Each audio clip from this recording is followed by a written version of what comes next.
CS course pursue कर रहे हो या करने की सोच रहे हो तो आप एकदम सही वीडियो पर हो, क्योंकि आज के वीडियो में हम वही डिस्कस करने वाले हैं कि सीएस बनने के बाद आपके पास क्या क्या अपॉर्चुनिटीज होती है, कहाँ कहाँ आप एज ए सीएस काम कर सकते हैं। हम एग्जॉस्टिवली हर एक ऑर्गेनाइजेशन, हर एक फील्ड देखने वाले हैं। ये वीडियो के बाद आपके मन में डाउट नहीं रहेगा कि सीएस आखिर काम क्या करता है और भाई उसको काम होता क्या है। सो बेसिकली हम career opportunities of a CS देखने वाले हैं। So yes friends, welcome back to my channel. This is Neha Patel and आज के वीडियो में बहुत मजा आएगा। एंड तक देखना ताकि आपको पता चल पाए कि आप कहाँ कहाँ एज ए सीएस काम कर सकते हो, और एंड में मैं आपको एक सीक्रेट फील्ड बताने वाली हूँ जहाँ पे आप काम कर सकते हो। So let's start the video. मेरे को सबसे बेस्ट चीज क्या लगती है सीएस की कि इसमें ना आपको पैसा मिल रहा है, साथ में वर्क लाइफ बैलेंस भी बहुत अच्छी मिल रही है। देखो, मुझे कोई कोर्स को बुरा नहीं बोलना, बट सीए हो गया या डॉक्टर का कोर्स हो गया, उसमें ना आपको 24 घंटे काम करना है। पैसे तो ऑब्वियसली फिर देंगे ना, 24 घंटे आपको काम ही करना है। लाइक मैंने खुद अपने आंखों से देखा है। मेरे कंपनी में भी सीए डिपार्टमेंट है और मेरे काफी सारे दोस्त सीए भी है, तो दे आर लाइक कि भाई तू तो बहुत लकी है, तेरे अकाउंट में तो पैसे भी आ रहे हैं और तू अपना पैशन भी फॉलो कर रही है। सो सीएस का ये बेस्ट है कि आप आगे जाके अपना पैशन जरूर फॉलो कर सकते हो, वर्क लाइफ बैलेंस सही होगा और आप पैसे भी अच्छे कमा लोगे। सबसे पहली जगह जहाँ पे आप एज ए सीएस काम कर सकते हो, जो मेरा वन ऑफ माई फेवरेट है, that is listed companies. Now listed companies में तो सीएस मैंडेटरी है, सेबी ने बोला ही है, बट यहाँ पे ना मजा भी बहुत आता है क्योंकि लिस्टेड कंपनी में 3 डिपार्टमेंट होते हैं जहाँ पे बेसिकली सीएस काम कर सकता है। कंप्लायंस डिपार्टमेंट, सेक्रेटरियल डिपार्टमेंट और लीगल डिपार्टमेंट में। और भी बहुत डिपार्टमेंट्स होते हैं जिसमें सीएस होता है, बट ये 3 में it is complete CS team. तो बहुत मजा आता है। लाइक सेक्रेटरियल डिपार्टमेंट में क्या होगा, आप सीएस क्या कर सकते हो, उसमें आपको बोर्ड मीटिंग्स अरेंज करनी है, एजीएम अरेंज करनी है, सब टाइप ऑफ कमिटी की मीटिंग्स अरेंज करनी है, आरओसी के फॉर्म्स फाइल करने हैं, सब इट इज ऑल सेक्रेटरियल।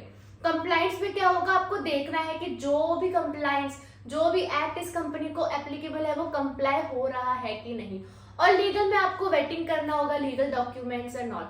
तो तीनों में ही बहुत मजा आता है। और सबसे ज्यादा इंटरेस्टिंग ये होता है कि सेबी हमेशा हर 2-3 दिन में नया नया अमेंडमेंट लेकर आता है। सो उसका क्या इम्पैक्ट पड़ेगा इस ऑर्गेनाइजेशन में, उसकी वजह से हमारे कंप्लायंस में क्या क्या चेंज करना पड़ेगा, वो सब में बहुत मजा आता है। सो जो बोलते हैं ना कि सीएस का काम बहुत मेटिकुलस होता है, और ऐसा कुछ नहीं है भाई। सेबी हमारा काम मेटिकुलस होने ही नहीं देती, हमें हर दूसरे दिन में अपने आप को अपडेट करना पड़ता है और हमारे तरीके बदलने पड़ते हैं। नेक्स्ट जगह जो कि सबसे बेस्ट जगह है जहाँ पे सीएस काम कर सकती है, that is MNCs, multinational organizations. Yes guys, multinational organization में मैं आपको एक बात बताऊं, वहां पे ना जो बेसिकली फॉरेन एमएनसीज होती है, वो क्या होती है, वो इंडिया में प्राइवेट लिमिटेड होती है, वो फॉरेन की है इसलिए। तो यहाँ पे आपको बस प्राइवेट कंपनी के ही कंप्लायंसेस करने जो कि बहुत लिमिटेड होते हैं, और आपको पैसा लिस्टेड कंपनी से भी ज्यादा मिल जाता है एमएनसी में।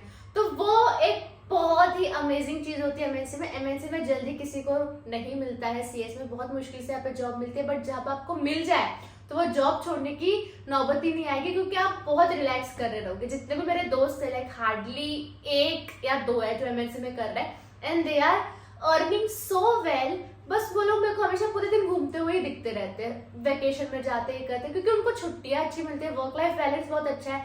और एमएनसीज में भी वही जो काम कर सकते हो जो मैंने लिस्टेड कंपनी बताया, वहां पे भी डिपार्टमेंट्स होते हैं, कंप्लायंस, लीगल, सेक्रेटरियल, वहां पे भी आपको वही सेम काम करना है, बट लोड थोड़ा कम होगा क्योंकि इसमें ना इतना सेबी का इंटरफेरेंस नहीं होगा। थर्ड, आप काम कर सकते हो फाइनेंशियल इंस्टीट्यूशंस में।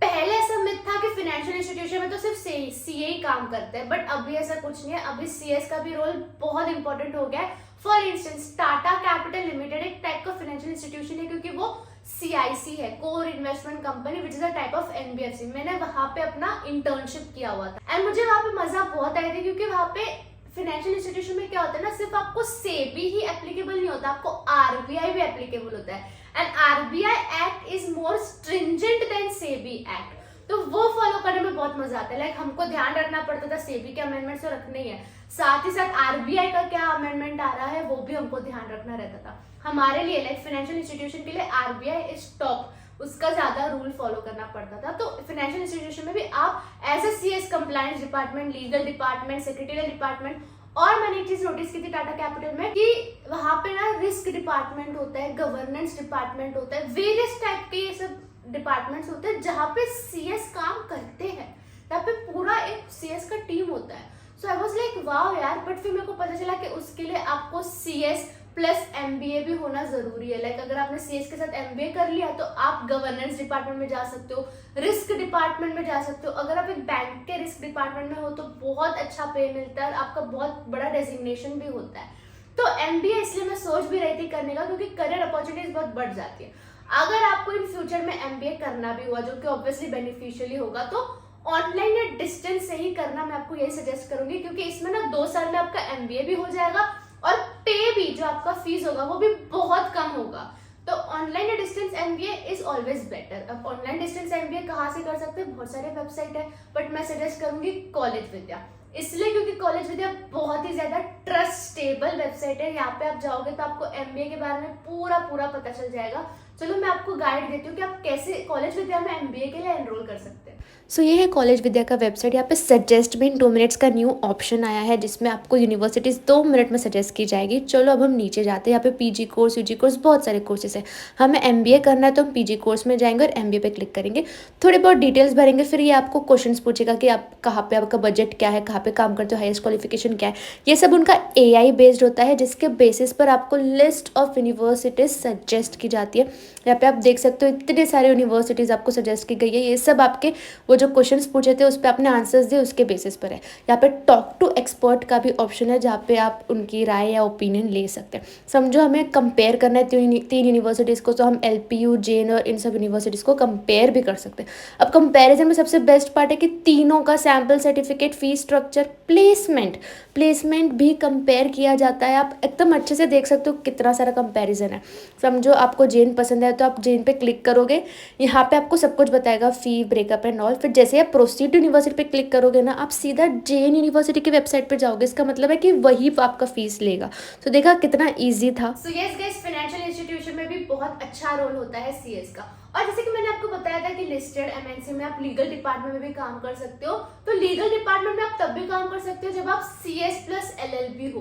तो जब आप सीएस बन जाओगे तो एलएलबी तो बिल्कुल कर लेना, बहुत इजी कोर्स होता है, बट आपकी जो करियर अपॉर्चुनिटीज है वो बहुत बढ़ जाएगी। आप लीगल डिपार्टमेंट में भी रोल प्ले कर सकते हो। Next is securities exchange. फिलहाल तो 2 सिक्योरिटीज एक्सचेंज है, national stock exchange and Bombay stock exchange, that is NSC BSE. उसमें भी सीएस का बहुत इंपॉर्टेंट रोल होता है। लाइक सीएस की पूरी 20-30 लोगों की टीम होती है एनएससी बीएसई में, जो सब कुछ देखते हैं एनएससी बीएसई का। लाइक उसमें नहीं होता इतना सेक्रेटरियल कंप्लायंस, उसमें अलग टाइप के कंप्लायंसेस होते हैं, बट है तो कंप्लायंस ही, जो कि सीएसई फॉलो करता है। तो वहां पे भी काम करने में आपको मजा आएगा अगर आपको ट्रेडिंग में बहुत इंटरेस्ट है।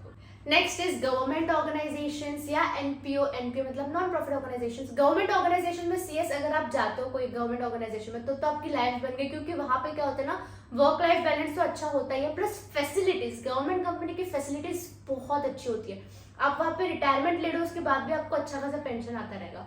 तो यहाँ पे गवर्नमेंट कंपनीज में भी सीएस का पूरा टीम होता है, क्योंकि आप कंपनी सेक्ट अगर पढ़ते रहोगे तो आपको पता होगा कि सेक्शन 188 हो गया, उसमें गवर्नमेंट कंपनीज को थोड़ा बहुत एग्जेम्पशन है। बहुत सारे ऐसे सेक्शन है जिसमें एग्जेम्पशन है गवर्नमेंट कंपनी को, गवर्नमेंट कंपनी को एक्स्ट्रा फॉलो करना पड़ रहा है, सीएस की तो जरूरत पड़ती है उसमें। नेक्स्ट इज लीगल या प्रोफेशनल या कंसल्टेंसी फर्म, जैसे हो गया आपका ENY, AZB, इंडस लॉ, ये सब में आप काम कर सकते हो एज ए सीएस। लो यहाँ पे आपको वो मिनट्स नहीं बनाना है, यहाँ पे फॉर्म में आपको क्या करना है, दूसरे कंपनी के आपको कंप्लाइंस देखने कि भाई वो कंपनी ने फॉलो किया, वो कंपनी बेसिकली आपके क्लाइंट्स के देखना है। अब इसमें भी बहुत मजा आता है, क्योंकि इसको बोलते हैं ऑडिट। तो बेसिकली आप वो कंपनी के साथ डेली मीटिंग्स रखते हो, वो कंपनी में विजिट करते हो। इसमें बेस्ट पार्ट क्या है कि आपको बड़ी बड़ी अलग अलग कंपनीज में विजिट करने का मौका मिलता है, उनके साथ बात करने का मौका मिलता है। कनेक्शंस तो बहुत अच्छे बन जाते हैं अगर आप कोई प्रोफेशनल फर्म में काम करते हो। तो इस तरीके से भी आप एज ए सीएस काम कर सकते हो कि भाई हम हमारी नहीं, बाकी 100 कंपनीज के कंप्लाइंस हैंडल कर रहे हैं। नेक्स्ट इज आप खुद का फॉर्म ओपन कर सकते हो, आप प्रैक्टिस कर सकते हो ना। ये भी बहुत अच्छा ऑप्शन है, जिसको पसंद है किसी और के अंदर काम करना, वो खुद का फॉर्म ओपन करे और खुद प्रैक्टिस करे, खुद सेक्रेटरियल ऑडिट कंडक्ट करे और पीयर रिव्यू सर्टिफिकेट ले ले। तो ये हो गया बिजनेस टाइप ऑप्शन। जो भी मैंने पहले बताए थे वो सब टाइप जॉब के थे, वो जॉब होता है, आप किसी के अंदर काम कर रहे हो, आपको सैलरी मिल रही है, बोनस मिल रही है। ये जो मैं आपको बोल रही हूँ सेल्फ एम्प्लॉयड, जब आप फॉर्म खोल रहे हो तो बिजनेस हो गया। लास्ट बोनस जगह वो है एंटरप्रेन्योरशिप, जैसे कि मैं कर रही हूँ। मैंने खुद का यूट्यूब चैनल ओपन किया है एंड मैं यूट्यूब पर सीएस के रिलेटेड ही वीडियोस बनाती हूँ। आप देख सकते हो, सीएस से हटके कुछ और वीडियो नहीं बनाती हूँ। इट्स कम्प्लीटली 500 जो भी वीडियोस अपलोड किए वो सीएस को लेके ही है। एंड एक सच बात बताऊं, कभी कभी मेरे यूट्यूब की इनकम मेरे सैलरी से भी एक्सीड कर जाती है। तो ये यूट्यूब में which is completely based on CS, उसमें भी इतनी पोटेंशियल है कि वो आपको अच्छा खासा अर्निंग दे सकता है। So yes, last is entrepreneurship. आप एज ए सीएस एंटरप्रेन्योर भी बन सकते हो, और हाँ, टीचर भी बन सकते हो। ये तो मैं आपको पहले बताना है भूल गई। टीचर एकेडमिक इंस्टीट्यूशन में आप जाके टीचिंग करवा सकते हो, कोचिंग करवा सकते हो।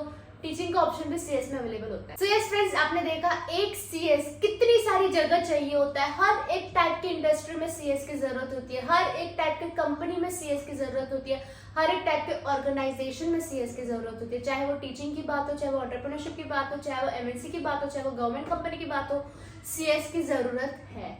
सो सीएस का स्कोप तो बहुत है। अब आप पे डिपेंड करता है कि आप क्या विजन देख रहे हो, कि आपको लिस्टेड में जाना है, आपको एमएनसी में जाना है, कि आपको टीचिंग में जाना है। उस हिसाब से आप अभी से विजुअलाइज करो, उस हिसाब से आप अभी से रिसर्च स्टार्ट करो और अपने आप को वैसा बनाओ। सो हम बहुत जल्द दूसरी वीडियो में मिलते हैं। बाय।